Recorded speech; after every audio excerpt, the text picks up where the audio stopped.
अस्सलाम वालेकुम नाज़रीन, आप देख रहे हैं ZAH न्यूज़। मैं हूं ज़हीर अहमद। आज हम जिस इशू पे बात करेंगे वो है लॉकडाउन के बाद का सिनेरियो, ख़ासतौर पे सिंध और वफाक के दरमियान जो दोबारा से चल रहा है। परसों तक तो सब कुछ ठीक नज़र आ रहा था, लेकिन उसके हवाले से आज हम बात करेंगे कि क्या सिंध गवर्नमेंट इस वक्त सियासत कर रही है या वफाक सियासत कर रहा है लॉकडाउन को लेके, और इसके अलावा क्या सिंध गवर्नमेंट ने अपने मौक़िफ़ से, पुराने मौक़िफ़ से यू टर्न लिया है। ये तमाम बातें करेंगे, लेकिन इससे पहले अगर आपने हमारा चैनल सब्सक्राइब नहीं किया तो बराए मेहरबानी चैनल सब्सक्राइब कर लें ताकि आप वीडियो वक्त पे देख सकें। जी हाँ, अब आते हैं सिंध गवर्नमेंट और वफाकी हुकूमत के मौक़िफ़ की तरफ। परसों जिस वक्त लॉकडाउन का 7 मई को ऐलान हुआ कि हम खोल रहे हैं लॉकडाउन और क्या क्या चीज़ें खुलेंगी, क्या क्या बंद रहेंगी,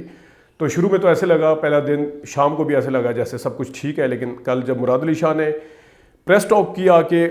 उसमें और इसके अलावा शाम को जो टॉक शोज़ होते हैं उसमें पीपल्स पार्टी ने जो मौक़िफ़ इख्तियार किया वो बड़ा हैरान कुन था। मुराद अली शाह साहब ने कहा,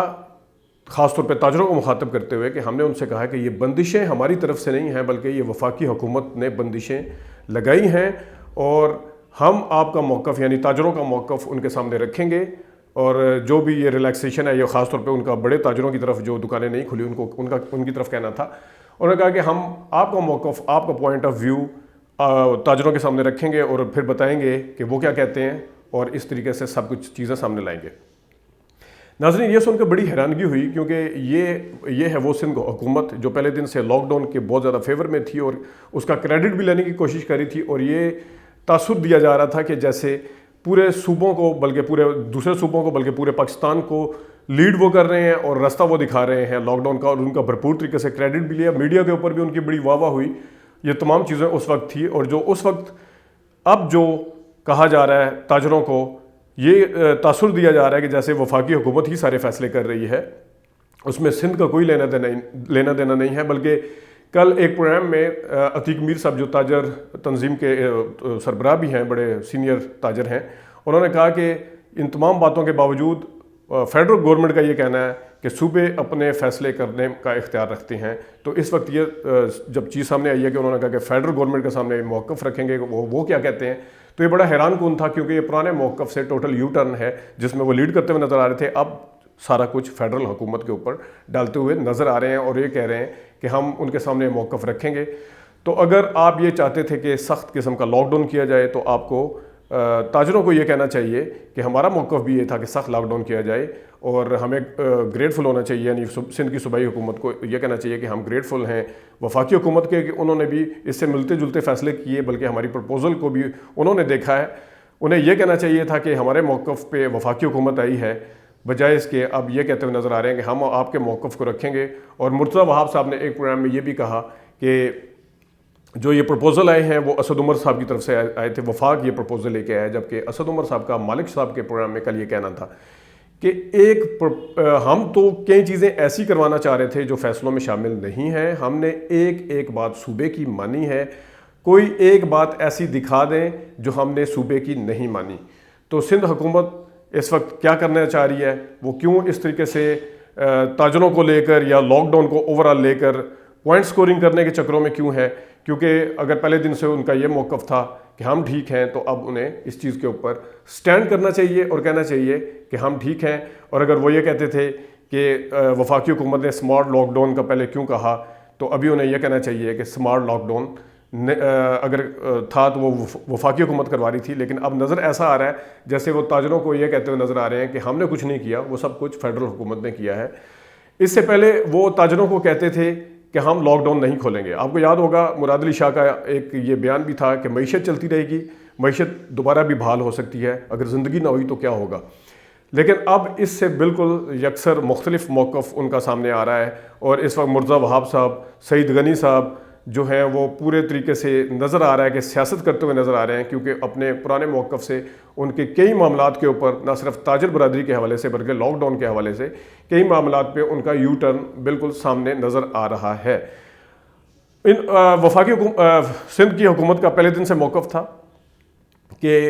वफाक हमें लीड करे, اور اب جب کہ اگر بالفرض اگر ان کا یہ ماننا ہے کہ وفاق لیڈ کر رہا ہے، کیونکہ مراد علی شاہ کی اس سے یہ لگا کہ وفاق ہی فیصلے کر رہا ہے، تو اگر لیڈ کر رہا ہے تو انہیں یہ کہنا چاہیے تھا کہ ہمارا یہ موقف تھا کہ وفاق لیڈ کرے. اب جب وفاق لیڈ کر رہا ہے تو ہم ان کے شکر گزار ہیں کہ انہوں نے ہماری بات کو مانی ہے، نہ کہ یہ کہنا کہ وفاقی حکومت کچھ فیصلے اپنی مرضی سے کر رہی ہے. اسی طریقے سے وفاقی حکومت اور سندھ کے درمیان جو دوسرے معاملات چل رہے ہیں وہ بھی سب کے سامنے ہیں. پہلے ان کا ماننا تھا کہ سندھ میں نمبر بہت زیادہ تھا، اور اب جو لاک ڈاؤن آگے جا کے انہوں نے مراد علی شاہ صاحب نے یہ بھی کہا کہ رائز جو تھا وہ لاک ڈاؤن کی وجہ سے ہی کم ہوا ہے. اور ساتھ ان کا یہ بھی کہنا ہے کہ میں یہ فیصلے کرنے سے میں ڈر رہا ہوں، میں ایکسیپٹ نہیں کر رہا. اگر آپ ایکسیپٹ نہیں کریں تو آپ اپنا جو تضاد ہے، جو اپنا موقف ہے، وہ اسپیسیفک کر کے بیان کریں کہ وفاقی حکومت یہ چاہ رہی ہے جبکہ سندھ کی حکومت یہ چاہ رہی ہے کہ ہم ڈر رہے ہیں. آپ ایک طرف تو یہ پورٹریٹ کر رہے ہیں، یہ تاثر دینے کی کوشش کر رہے ہیں کہ وفاقی حکومت جو ہے وہ فیصلے اپنے طور پر کر رہی ہے، ساتھ پھر آگے جا کے یہ بھی کہتے ہیں کہ صوبوں کی مرضی سے ہے. پہلے یہ تاثر دینے کے بعد ان کی اگر کل کی پریس ٹاک سنیں اور ان کا جی وفاقی حکومت کی طرف سے ہم نے بندش نہیں کری، ہم نے نہیں کری، پھر آگے ذرا سا یہ بھی کہہ دیتے ہیں کہ یہ اس میں تمام صوبوں کی، میں یہ نہیں کہتا کہ ان کی مرضی سے ہے، اس میں تمام صوبوں کی مرضی شامل ہے. تو پھر یہ کیا دو وکٹ کے دونوں طرف کھیلنے کا مقصد کیا ہے؟ سیاست پہلے دن سے یہ ہے کہ فیڈرل حکومت سیاست کر رہی ہے یا وفاقی حکومت یا اپنے سندھ حکومت کر رہی ہے. تو سندھ حکومت اپنی جگہ سے بدلتی ہوئی نظر آئی ہے. وفاقی حکومت تو میرے خیال میں جس طرح پہلے کہہ رہی تھی اب دکانیں اسی طرح کھولی جا رہی ہیں. وہ پہلے دن سے کہہ رہے تھے کہ اتنے دکانیں کھولیں یا اتنے ٹائم پہ کیا جائے یا اسمال لاک ڈاؤن کیا جائے. تو سندھ حکومت کا ماننا یہ تھا کہ نہیں سخت لاک ڈاؤن کیا جائے اور اس میں یہ چیزیں ہیں. تو اب آپ بالکل ریکارڈ کے اوپر ہیں چیزیں. وہ پرانی جو تھی اپریل کے اندر جو ہوا سب کے سامنے ہے، اس میں انہوں نے جو کہا تھا، ان کا موقف جو تھا وہ سب کچھ سامنے تھا. لیکن جو 7 مئی کے فیصلے کے بعد کل 8 مئی کو جو مراد علی شاہ صاحب کی ٹاک سامنے آئی ہے، یا جو مرتضیٰ وہاب صاحب یا سعید غنی صاحب کا جو موقف سامنے آیا، اس سے صاف واضح ہے کہ وہ اپنے اوپر چیزیں نہیں لانے دے رہے اس وقت. کیونکہ تاجروں کی طرف سے جس وقت سخت رد عمل سامنے آیا تھا تو اس وقت اس کو وہ سسٹین نہیں کر سکے. پہلے وہ کریڈٹ اس وقت تک تو لیتے رہے جب تک میڈیا ان کے ساتھ کھڑا رہا یا ان کا اپنا ایک موقف تھا کہ سخت لاک ڈاؤن کیا جانا چاہیے. لیکن اس وقت جب میڈیا کے اوپر تنقید ہونا شروع ہوئی ہے، تاجروں کی طرف سے رد عمل آنا شروع ہوا ہے، انہوں نے جب ذمہ داری کو فکس کرنے کی کوشش کی تاجروں نے کہ جو کچھ بھی کر رہی ہے یہ فیڈرل حکومت نہیں بلکہ سندھ حکومت کر رہی ہے، تو اس وقت وہ وکٹ کے دونوں طرف کھیلتے ہوئے نظر آ رہے ہیں، اپنے موقف سے پیچھے ہٹتے ہوئے نظر آ رہے ہیں. وہ جو کریڈٹ لے رہے تھے اس سے بھی پیچھے ہٹتے ہوئے نظر آ رہے ہیں. تو خدا رہا یہ سیاست اب بند کریں اور جس طریقے سے ملک کو آگے لے کے چلنا ہے، معاملات بڑے کرٹیکل ہیں، اس طریقے سے آگے لے کے چلیں. سیاست تو بعد میں ہوتی رہے گی. اجازت دیجیے، اللہ حافظ.